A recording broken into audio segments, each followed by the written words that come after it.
God, the Creator of the heavens and the universe. You are worthy of our praises.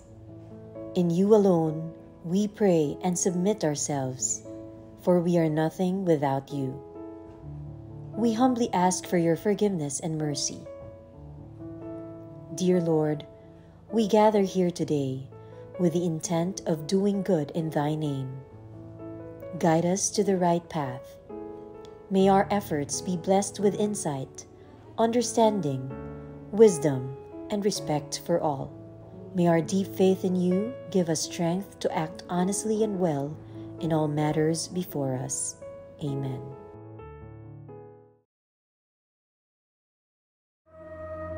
Mga kababayan, ang pambansang awit ng Pilipinas. Bayang magiliw, perlas ng silanganan, hanap ng puso, sa dibdib mo'y buhay.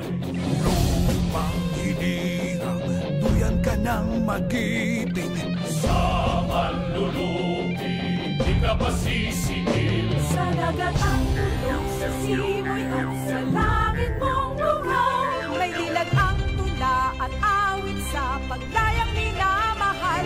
Ang islap ng watawat mo'y tagumpay na nagdidingding. Ang bituin at araw niya kailan pa may di magdidilim. Tumanang araw na buwan, aking pagsimba. Buhay ay langit sa piling mo.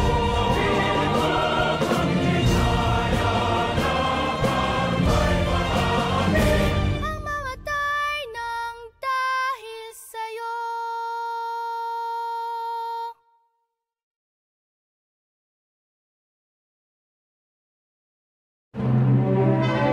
Panahon na ng pagbabago, dahil sa ito ay kinakailangan tayo na magtulong-tulong na paunlarin ang mahal nating bayan.